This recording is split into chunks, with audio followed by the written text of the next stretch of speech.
Hi, everybody on Facebook. Good evening. This is Pastor David for another session of Easy Dharma for Difficult Times. So today we will continue on with my previous topic, which we had a lot of technical issues. So I will rehash parts of it, and if you have been following it, you can ask me questions already. And while waiting for more people to come on to this little live streaming session, there's something I found on Facebook which I thought was quite interesting and quite good. It's a little definition of civilization. So here's how it goes. Years ago, anthropologist Margaret Mead was asked by a student what she considered to be the first sign of civilization in a culture. The student expected me to talk about fish hooks or clay pots or grinding stones, but no. Mead said that the first sign of civilization in an ancient culture was a femur, a thigh bone, that had been broken and then healed. Mead explained that in the animal kingdom, if you break your leg, you die. You cannot run from danger, get to the river for a drink or hunt for food. You are meat for prowling beasts. No animal survives a broken leg long enough for the bone to heal. A broken femur that has healed is evidence that someone has taken time to stay with the one who fell, has bound up the wound, has carried the person to safety, and has tended the person through recovery. Helping someone else through difficulty is where civilizations starts, Mead said. We are at our best when we serve others, so be civilized. I thought that was quite nice, so I thought I would share it a little bit while waiting for people to come on. And let's see who is on right now. Oh, sheesh, I lost the page. Give me a moment. Let me load this page.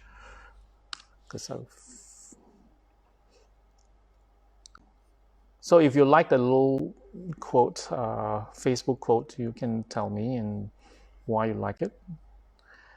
Oh, I've got some people now. Mr. Lam, hi. Mr. Lam, Kin Ho, Yin Ping. Nice of you guys to join. And also David Chu. Thank you very much for joining. We will be doing the cutting of attachments without giving it up again. So I know it's named part 2, but actually, if you have any questions and you've been following, please, you can write it now and we can answer them. Or I would like to rehash some of the points I mentioned the last time so that people get a clearer understanding of attachments and of why we want to cut it, and also how we go about it, okay? So with attachments, it was defined as any person, object, or situation which we have a disjointed or an overemphasis of a particular good quality. Okay, so that is basically attachment. Usually, it's overemphasis of a particular good quality, and that's how we view it and how we operate based on our view is attachment. It is not the object. It is not the person. It is not the situation that is at fault. It is how we view it and how we. Okay, I hope that is a little bit clearer this time. And it goes both ways. It goes in a situation where we don't have it. We don't have the person. We don't, as in the lover, the boyfriend, the girlfriend, whatever it is, the friend, and we strive, we grasp at it, or we have it and we cannot bear to part with it. So I forgot to do the. Hi, welcome back again. Sorry, there was an interruption earlier. Let me start again on my definition of attachment, okay? This topic seemed to bring out a lot of obstacles. Huh? So I define attachment as a person, an object, or a situation that we view, we see, we perceive this object, whether it's a person, object, or situation, with overemphasis on its good qualities. So it's that view, it's the view and how we operate based on the view that is the attachment. It is not the object, it is not the person, it is not the situation, the circumstances that is the attachment. Okay, so I wanted to clarify that so people would have an understanding. And there's two ways that go about it that attachment can operate. Basically, one of the way is if you don't have it, you grasp for it, you strive for it, you sacrifice your time, your effort, your money, and you put in a lot because all you see is these good qualities and you want it. So you put in a lot of effort to get it. And then when you have it, you cannot bear for it to part. Okay, so it's these two ways. Okay, everybody, I think you can see me, right? No problem. Okay, cool. Let me know if you have any issues or any problems with what I'm saying, or maybe it didn't come across clear enough. Please let me know, and please ask any questions. I can see questions as it comes in because I have my laptop. That's why I have my laptop here. So, I also mentioned that it is why we create negative karma. Let me explain this point. Okay, so, okay, thank you, Mr. Lam. You responded. You say you can see and you can hear. That's good. With attachments, right, what happens is basically a huge chunk of it is distraction. It's a distraction. Why is it a distraction? A distraction meaning all the attachments that we nurture, we maintain in our lives is a distraction from us from pursuing more meaningful, more virtuous aims, virtuous work, virtuous spiritual higher thoughts like religion, like compassion, like charity, like developing real relationships with people, real meaningful relationships with people. So attachments can hinder those aspects. But on the other hand, there's one thing very interesting that Rinpoche told me, and which I wish to relate to you, is that when we have if our attachments is very strong, what happens is obstacles can come, and we actually, what happens is, for example, if we're striving for something that is like a big job, like a big career, and then we put in all our effort towards it, and what happens is sometimes we do get it. When we do get it, in order to get it, some of our karma needs to be used. So in our life, we have different types of karmas for our livelihood, for our happiness, for our lifespan, for our health, etc., etc. So sometimes when we strive for something that gives a lot, that fuels our attachment, we have a very huge attachment, not fuels our attachment, we have a huge attachment for, it's very strong. What happens, in order to attain it, we need to take out some karma. So that's why obstacles can come in. Okay, I repeat, when we are striving to fulfill an attachment, a big attachment, obstacles can come because it's negative. What happens is it will need some karma to be used up in order to attain it. Hence, when we're going to get something, perhaps like a big promotion, perhaps like a big business deal, we notice there'll be a bit of setbacks beforehand. We'll notice there will be some obstacles. So what happens is, in order to get it, some karma needs to be used. So sometimes we don't have enough karma, it would take from something else. For example, our life, for example, our health. So this is something Rinpoche explained to me before that I've thought it was, in a way it's scary, because I know my attachments are quite big too. And I'm sure many of us have various attachments, and at the moment we understand the Dharma at our whatever level we are at, and we may not be able to immediately let go of attachments. And letting go of attachments, or rather the fastest way to let go of attachments is to renounce it, but we are not at that level yet. I know you and I are not. So what happens is, that's why we have various methods in Buddhism to help us with that, to slowly chip away at our attachments, not by running off into a cave, or shaving off your hair and immediately become a sadhu, a monk, a meditator in the forest. If you can, that's wonderful, but I don't think most of us can. Since we cannot, we apply certain methods, and we apply consistently, so we will chip away at our attachments without giving it up. Because at the beginning, I define attachment as not the object, not the person, not the situation. It is how we view these objects, these people, and this situation. It's how we view it. That is the attachment, and how we operate based on our view. Okay, everybody's clear about that? Okay, let me see. I have a number of people join. Michael, hi Michael, welcome. Waiting, and Callista has a comment. If we are obsessive over offering something to the Buddhas, does this classify as attachment? No, it does not classify as attachment. Why? Although it is, because we see there's a benefit, right? And then we wow, it's like spiritual, what do you call it? Spiritual greed, right? Which is one of Rinpoche's teachings, by the way. What they call be greedy, spiritually. So it's not an attachment because it does bring benefit. It will, by the nature of the object, which is a Buddha. A Buddha has no attachment. So when you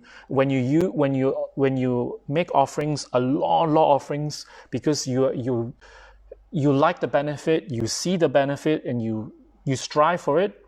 When you make a lot of offerings consistently, it cuts your attachment, not the other way around, because of the nature of the object, which is the Buddha. Because the Buddha has no attachments, and by making offerings, you cut attachment, and that is the reason why, and that is the main thing my main the main method I'm actually going to teach, and which is making offerings. But how we make offerings, there's many ways.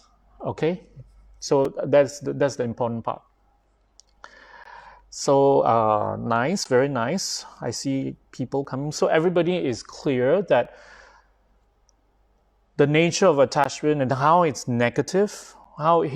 You see, when we indulge in our attachments, I mentioned as negative karma, obstacles can come, and another thing is attachments fuel more attachments. So when we indulge in attachments, let's say our attachment is jewelry. Let's say our attachment is I don't know, whatever attachment there is, like. But let's say jewelry. Let's say we buy a lot, and then we spend a lot of time. We read, we study different types of jewels. We work. We go and find the money. We invest the jewel pieces. We spend a lot of the time doing it. What happens is, as we get it, it's not enough. One piece of jewelry will not be enough for any Tai wannabe or any who wants to start a collection. So okay, yeah, you're back. Oh, hi again, everybody. Sorry about that. We had a I don't know, when I talk of attachments, so a lot of obstacles. Maybe it's my obstacle, maybe it's your obstacle. Where was I? Yeah, I was rehashing this whole topic of attachments because I think all of us have huge attachments, whether we realize it or we do not realize it. And the very fact that we find it difficult to let go of attachments shows you do have attachments. So it is obviously one of our biggest negative karma, and also distraction. That perhaps that's why we have all these obstacles. Am I online live? I guess I am, right? Does it show live? It shows live. It shows live. Okay, that means I'm on because I can't see on my. You ended it, is it? No, it's still on. It's still on. Oh, okay. It's live on here. All right. If it's live, because my computer is not, so maybe I have to refresh. My apologies for that again. And what happened is probably because for most of us, my point in saying this is I suspect that all these obstacles is because of a negative karma. You see, that's the thing. When you want to hear Dharma that can really help us, obstacles do come. And in order for people to understand the attachments and to cut at it, okay, they have to understand the nature of attachment.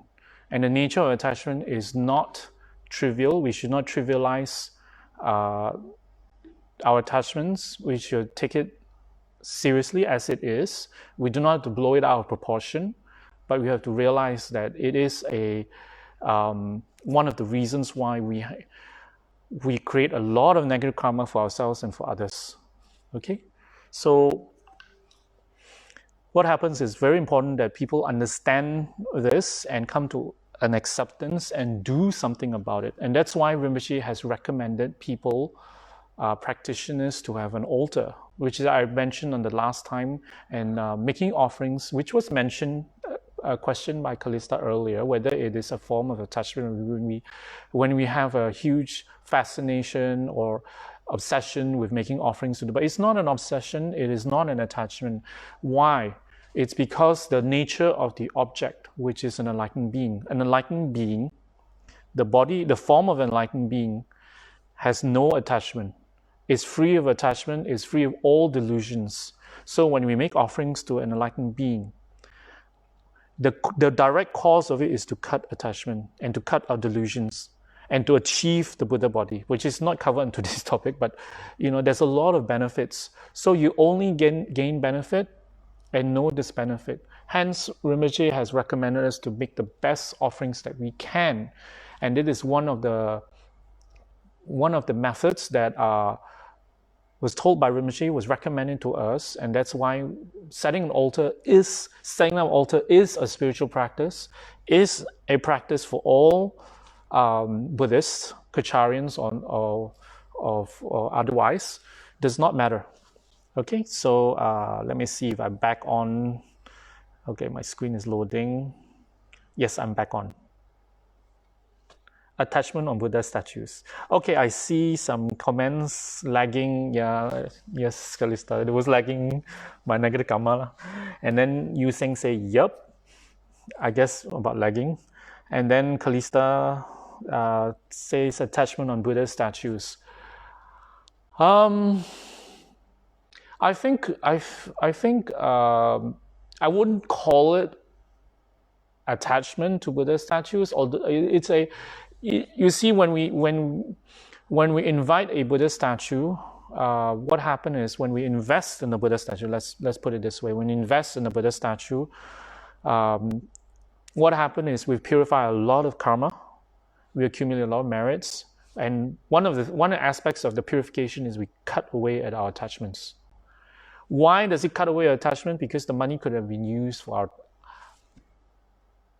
our favorite attachments. It could be a handbag, it could be a holiday. I think a lot of attachments right now that is withheld and is stronger right now is holidays. Right? Everybody's now. I see not a lot. I see some posts talk about, they wish they can go on a holiday, and I see videos of people pretending to go on holidays, although they're at home. They turn on the screen, it looks like a beach. They turn on whatever to pretend they are at a beach or in a faraway country. So obviously, when we don't have it, we suffer. Hence, attachment. Because we don't have it and we only see its good qualities. We only see, we only enjoy it because for the moment it's pleasurable. And it is said that, remember one of our teachings or our sharings earlier, I did mention, don't confuse happiness and pleasure is not the same. Happiness is long-term. Pleasure or short-term happiness is short term. So it does not bring you ultimate, happiness. It does not give you satisfaction. It's never satisfying. One of the things about attachment is it never, which I mentioned earlier, is never satisfying. You always, once you have it, you want more of it. You want it to remain forever. You want it to be as much as possible. Although when we have a lot of our attachments, actually it becomes the opposite. We suffer. It's always a thin line between, we have attachment and we're happy, and then we want more, and then when we have more, we're not happy. Why is having more not happy? Imagine if your whole life is a non-stop holiday. You have to travel from country to country, or you're bored to death going to different places. You're so distracted. The travel time zone difference. There's a lot of problems that can arise, and from a perpetual holiday. Some of you thinking, but why not? But right now you are on a holiday, so-called. So in other words, what happens is it's an attachment. So having more of attachments is not a good thing. Hence, it also shows that it is an attachment. These are telltale signs. When we have more, we suffer. When we don't have, we suffer. When we have it and it changes, it suffer. We lose it, it suffer. It shows you how strong is our attachments, that we don't realize its nature, and we have never come to terms with it. So the Buddhist teachings are meant for us to come to terms with our attachments. And all of us know our individual attachments. I can go on down a list of material items to, spouses and partners that we may have, in situation, comfort zones that we may have, a favorite position, a job. There's so many things that can be our attachment. But the problem is, whatever situation we are in, by indulging in attachments, it never gets satisfied. I think one of the things that I read before in the text is that it's like drinking seawater. When we're very thirsty, we keep drinking, although it's water, but it's salted. So when we drink, we never quench our thirst because of the salt. So that's like attachment. No matter how much we have, we never get satisfied. We never get quenched. Kalista says, traveling is suffering for me. Actually, for a lot of people. But if you go on Facebook, you go on social media, you see a lot of people thinking about their next holiday and wondering when is their next holiday, where they're going to go. Actually, sorry, me too. But anyway, put that aside.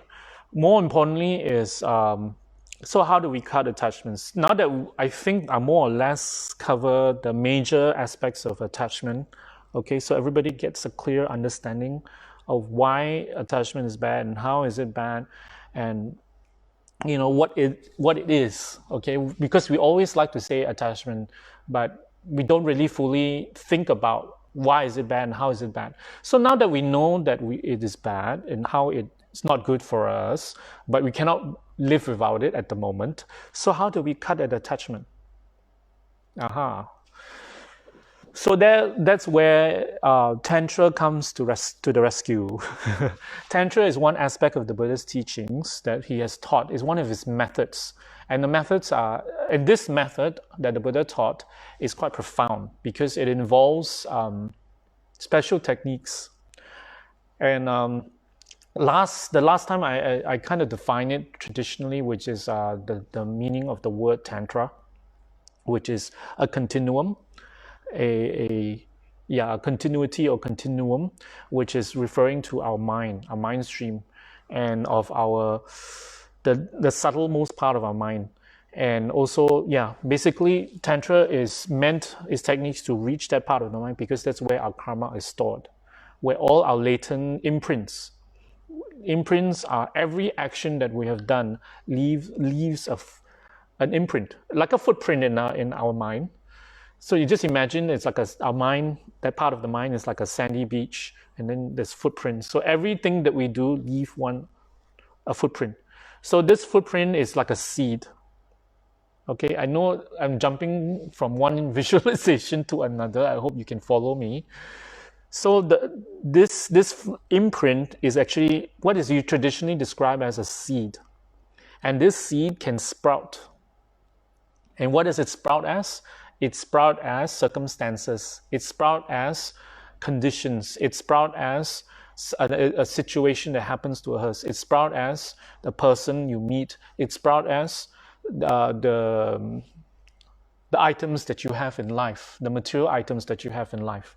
So it has many, we have so many imprints because we have so many actions in our mind stream that a lot can come, any can come at any time. So the idea about Tantra is to reach that part of the mind, to purify it from that sandy beach part of our mind, which is our subtlemost part of our mind. Okay, can everybody get that? Okay, I have some comments. Okay, wait. I need to. Oops. That sandy beach. Okay. I hold on. Let me get to your questions. I see some questions, some comments. Where am I now? Attachment Buddha, traveling and suffering. Okay, Mr. Lam, you say this. I think we need to meditate to generate the mindfulness within ourselves to know our attachments, major and minor ones.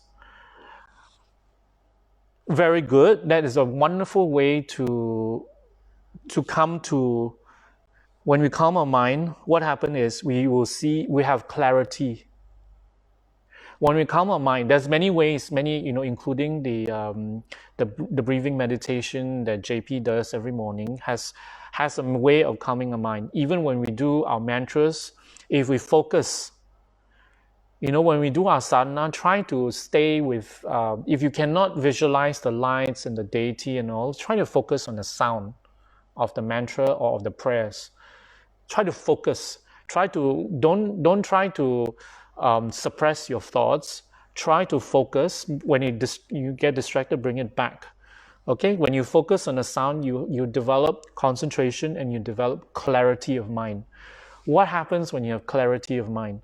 When you have clarity of mind, means like a body of water. It could be a lake, it could be a sea.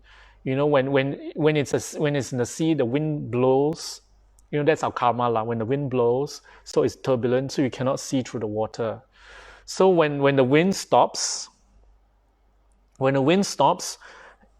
water settles. So when the water settles, you start to see through. Okay, when you see through, you have clarity of mind. So what do you see when you have clarity of mind? You start to see the real nature of your attachments. And it's not someone telling you it is an attachment and you acknowledging it's attachment, but you do nothing about it, or you find it difficult to change. You come to a realization yourself. So when it's a realization from yourself, that's even more powerful than I'm telling you, oh, it's attachment, it's bad for you, no good, no. When you develop this realization of attachment from yourself, it's the most powerful because you're the one perceiving it, and it will come from you, and you automatically, you have an automatic way of dealing with your attachments, giving it up. It becomes automatic. It becomes natural. It's not you are forcing yourself. That's the most powerful way. But in order to reach that, you need to do a lot of, you first need to collect a lot of merits by, making offerings to cut your attachments. And then you need to do a lot of contemplations, which is wonderful. That's wonderful. We're very good, Mr. Lam. And then, hi, Jerry. Hi, welcome.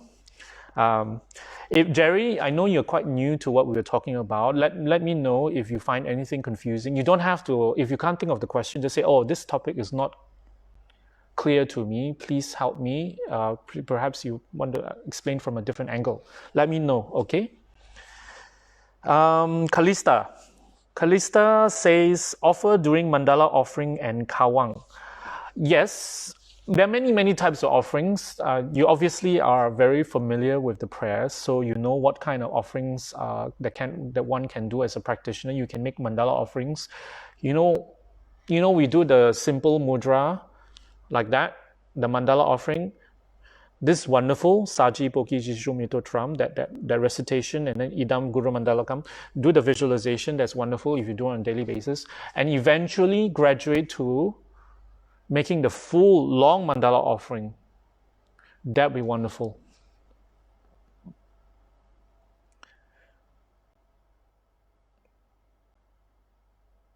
And then, okay, Caroline, we are in samsara. I don't know what that means, but you're referring to Callista, but that's kind of cute. Callista said, yeah. There's something going on between you two. So anyway, for a start, okay, I know some people are not very familiar what kawang is and what mandala offering is. Actually, that was not what I had in mind, but those are wonderful way of cutting attachments because you're making an offering to the Buddhas. And the mandala is actually a whole universe of all the things you multiply your attachments, You visualize a whole universe, a whole world full of beautiful people, because a lot of us are attached to beautiful people, attached to Vogue magazine, attached to Men's Folio, what else? The runway models, the movie stars. So imagine a whole world full of them. Most beautiful people, beautiful animals. Yes, for some of us, we are attached to beautiful animals. Some of us, we are beautiful environment, designer homes, Italian homes, modern, beautiful, clean, stylish, food, delicious food, full of all the world's greatest chefs to come up with the greatest cuisine, that when you taste one bit, you'll be, ooh la la, it's so good. Yeah, you just visualize the whole universe and then you offer that up. So imagine the amount of attachments you cut each time. When you do the visualization and you take your time to do it, don't rush through it. When you take your time, you are cutting attachment. You are, because you're giving. When you make an offering, means you give away, ma. So when you keep giving it away, eventually you cut your attachment. It's very simple as that. Okay. So let's see. Game of Thrones. Some kind of code going on between you guys. So anyway,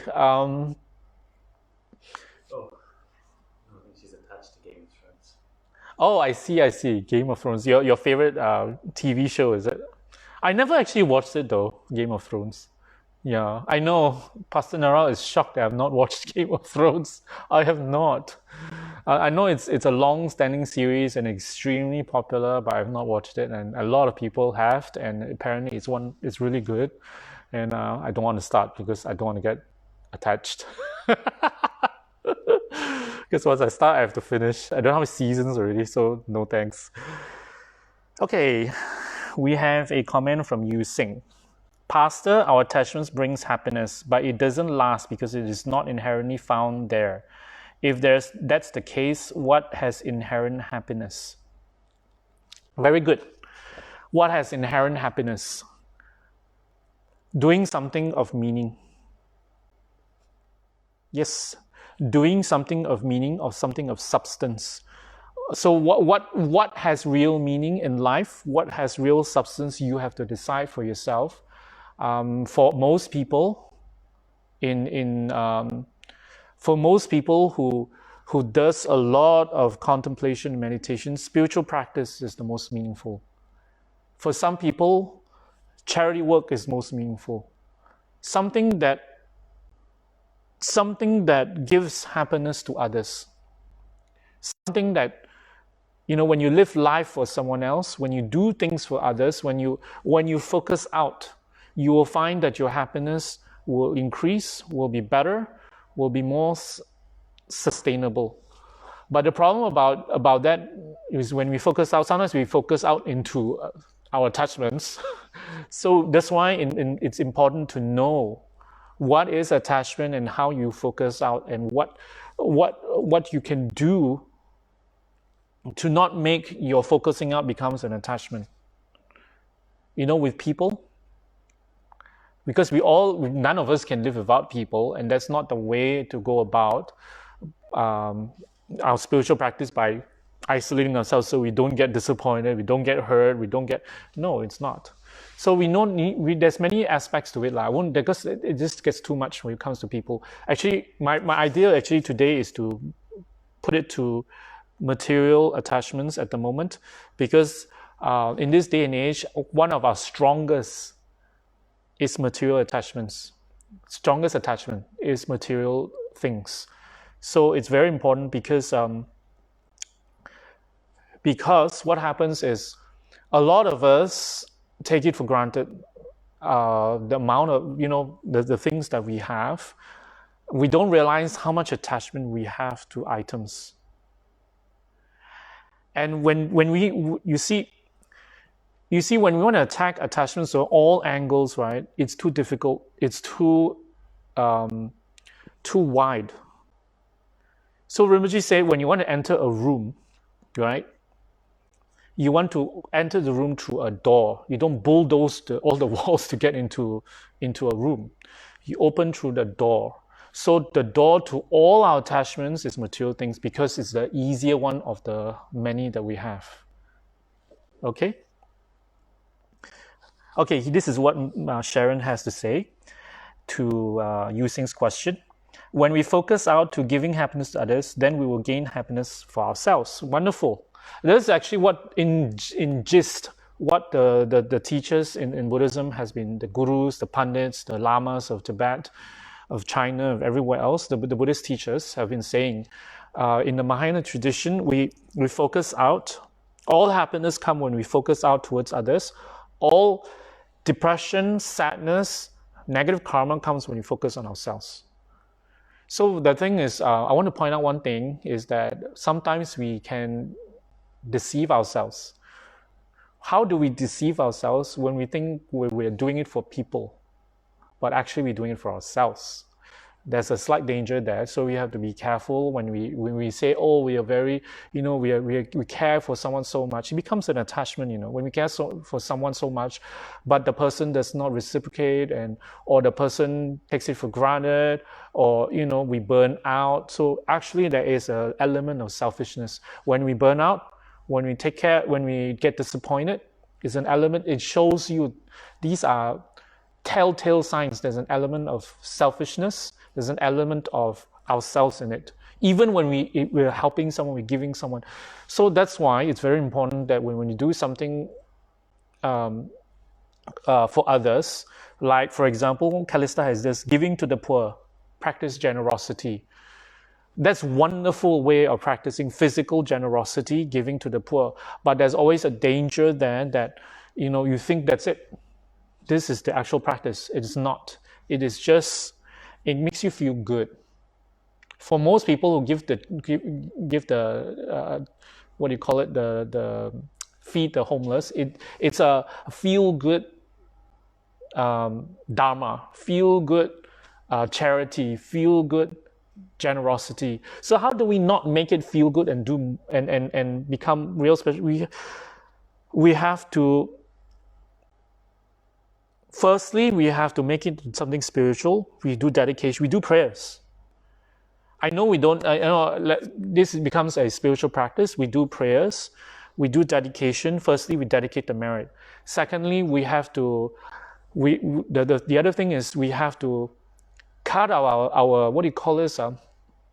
When sometimes we debate with ourselves whether we should give or not, don't give.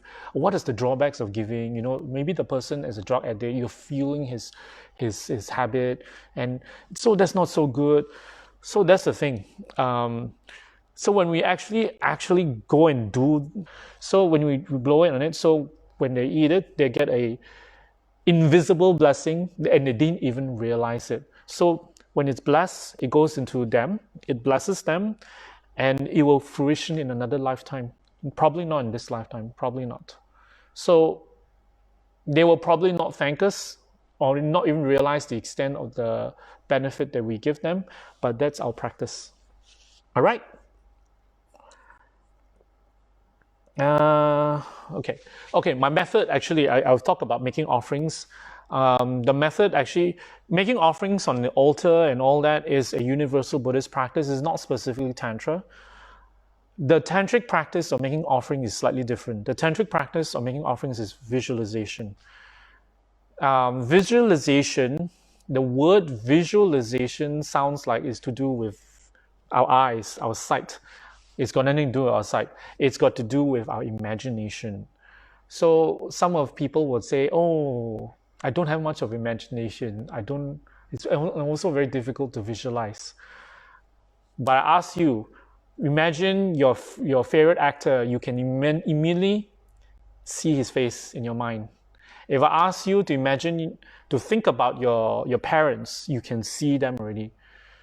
So most likely, as long as you have memory, you can remember things, definitely you can imagine things. So what happened is, it's just a play of your imagination. Sometimes maybe we don't have that much detail on imagination. It doesn't matter. Whatever is the focus in our mind towards a certain visual, imagine visualization. Can you imagine, in this case, okay, the method is to visualize Lama Tsongkhapa on our head, because most people online here would not have an initiation. If you don't have initiation, you will have to visualize Lama Tsongkhapa, the size of your thumb on your head, and whatever you do for that day, perhaps you're feeding yourself, perhaps you're having breakfast, lunch, dinner. So you can imagine offering Oma Ahom. Let's say you don't know the full prayer of offering food.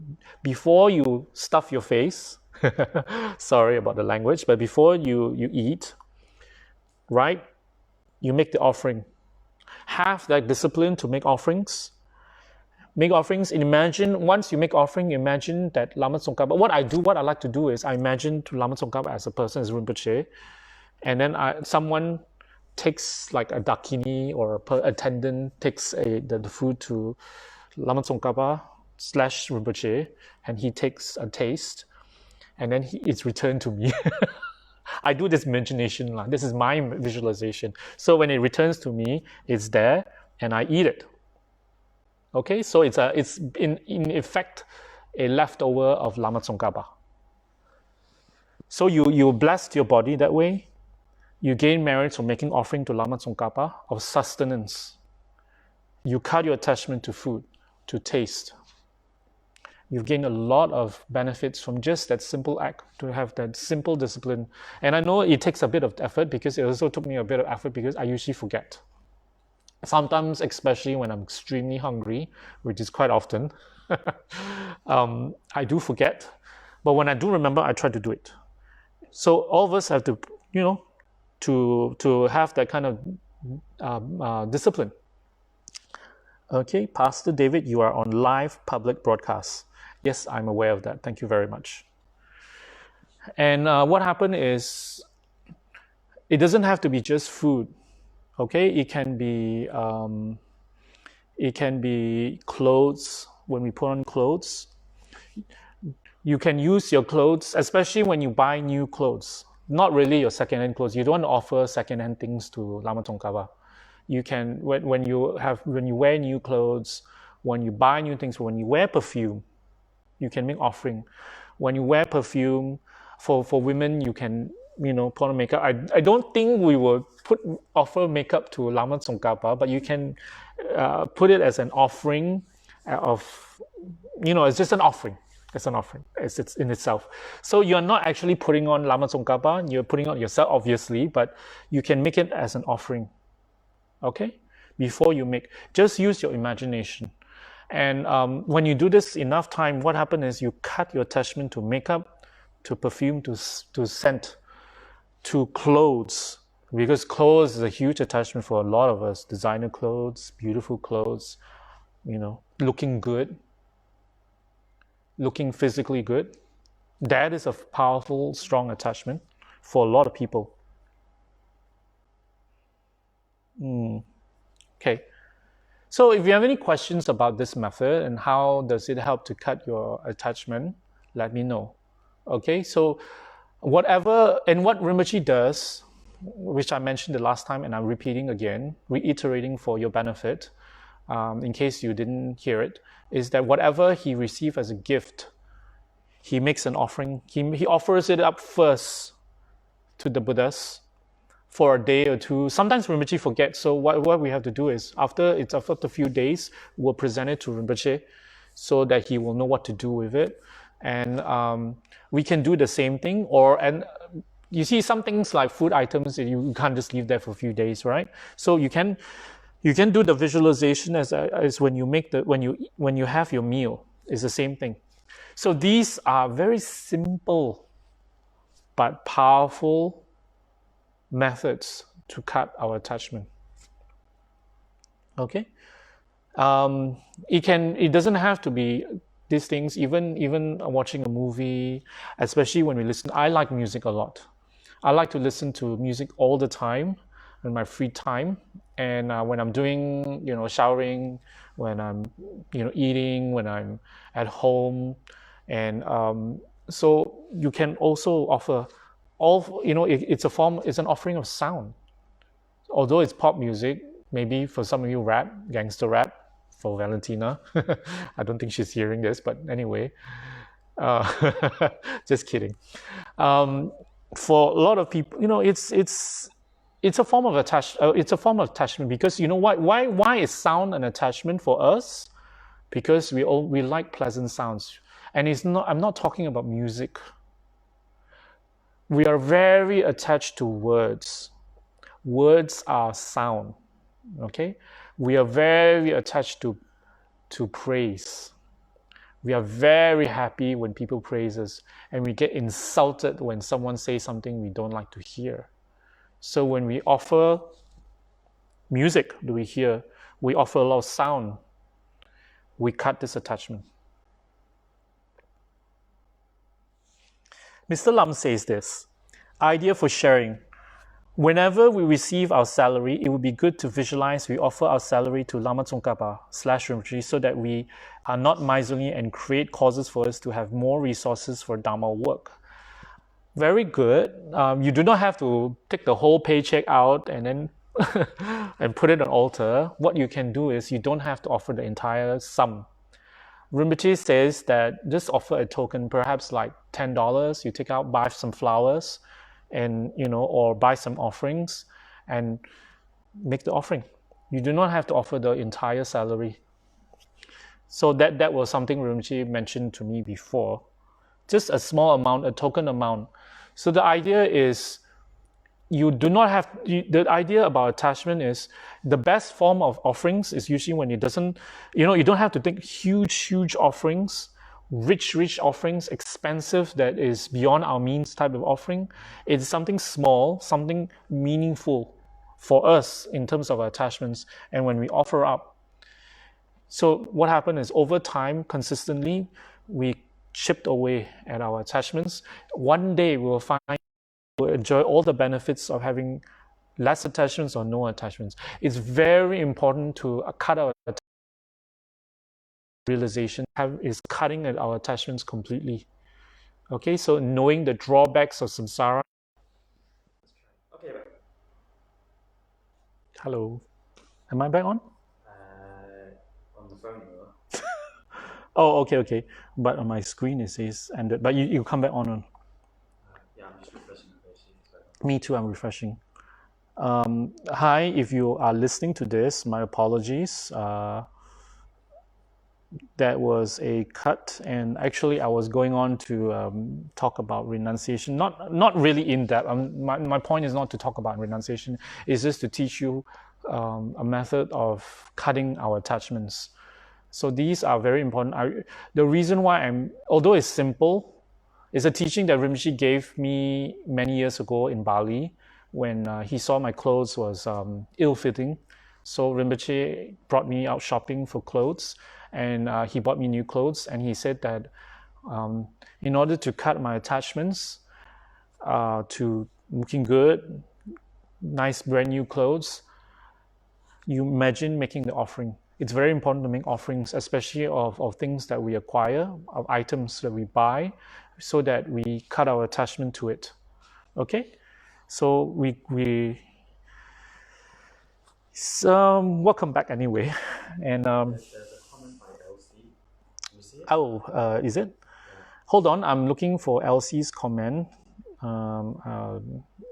Refreshing the page right now. So everyone back. I see an answer from Cynthia to LC. Cynthia says there's a mantra Rimshi taught which we can do while showering. It's LC's comment was, I have a bad habit because she tends to recite Miksema in the shower. Okay.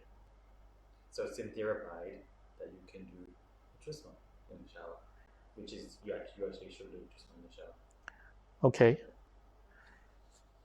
She asked if it's bad to recite Miksema in the shower. I don't think so. Is that bad? No, Pastor doesn't think it's bad either. Pastor Naral, that is. And I don't think it's bad. But what Cynthia said is excellent. Because Uchusma's mantra is meant for purification, to purify your negative karma of your body and your speech. So when you're showering, when you recite the mantra, it's to visualize the waters of Uchusma purifying your bodily karma. And when you brush your teeth, you can, I don't know how this is going to be done, you recite the mantra while you brush your teeth. So it's supposed to clean your speech. What is that mantra? I will put the link. Yeah, that would be, just look out for the link that will be posted there. So if you have any other questions regarding this, I would like to urge everybody that the whole idea of this is, this whole session is to explain to you guys about attachment. And my apologies for all the technical difficulties and the nature of attachment and how it affects us, how it's negative karma, how it is bad for us in the long run, and yet at the same time we cannot be without it. So what happened is, that's why we have simple methods to cut our attachments. And in order to attack the bigger, deeper attachment, we have deepest, most attachment is our self-cherishing mind. So in order to reach that level, don't start from the deepest most, start from the easiest, which is our simple attachment to material items. So when you start from those things, when you make offerings and you start from this, you generate the karma and momentum to reach that part of our attachment, our huge attachment.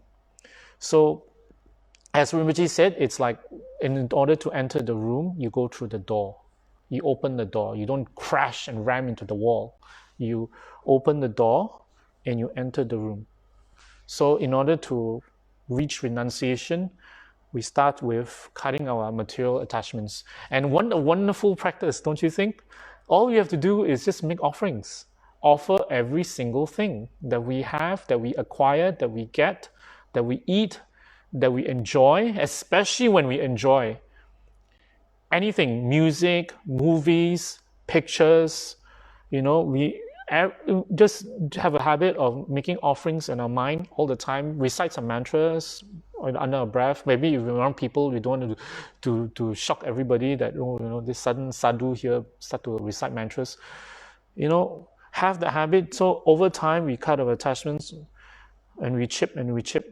And one day we'll hit goal, enlightenment, renunciation. So, all right. I think it's already 10 o'clock, and now I have to think of my next session, what to share with you guys. If you have any ideas, or else I'll just wait till something will ding, and then I will talk about it. Because we have many more days of this lockdown, and definitely, we have to come up with something. So Usually my way is just, something links to another, because, this subject will probably link me to, I don't know, making offerings, altar, stuff like that, making offerings, maybe something else, maybe meditation, maybe. Actually, I did have the thought of talking about anger. I need to read up, I need to ruminate about it. Then, especially read up on what Rinpoche has spoken about it, because what Rinpoche spoke about is extremely profound. All right. Mr. Lam has an idea, dealing with delusions. That's quite broad. So I was thinking, yes, anger is one delusion, not all delusions. But I'll think about it. Thank you very much, Mr. Lam. All right, so we come to an end. Any last questions? I think no. Any last comments? Let me know. I'll be looking on the thread. Thank you very much. So I'll do a quick dedication. Chanchu Sencho Rinpoche, Maki Panangyushe, Gebaya Mami Bayang, Godne Godu Pewasho, Tony Tonga Rinpoche, Maki Panangyushe, Gebaya Mami Bayang, Godne Godu Pewasho, Dazo Jinis Abagiwadi, Tanandro Agun Lankambadan, Jebajazo Lozon Drabai, Tamping Purindo Sao Shesho, Kewagundo Yana Lamadan, Jami Jogi Palalong Joching, Sada Longi Undan Rajotni, Doji Changi Gopang Yutosho, Gewadi Yutuda, Lama Sangi Jukuni, Chuachika Malupa de Zalakopasho, Chujabo Songaba, Chosonama Pewala, Geki Shamachi. Tuni Malo Shansho, Dada Shengi Duzundan, Jewish Latine, Gawalo Sandrapai, Tamparin Vagushi, Nimo Della Santale, Nemicoin Delection, Yasantatu Delepel, Contrason Jungulo, Contrason Otoso, Contrason Tashisho, Jason Lama Kutsoraptanshi, Nankachi Gapada, Losantami Drumin Samsungi, Drumusu Taktu Negushi, Gangri Rawi, Koa Shingamde, Penendawa Malokian, Chenerizic one Tanzgasoi, Sharp City Batu Dan Gush, Hong Tomping or Drumalopa, Dene Dallas, so Kodan Temple Lochuna, gave us Shukten. So, thank you very much. Good night.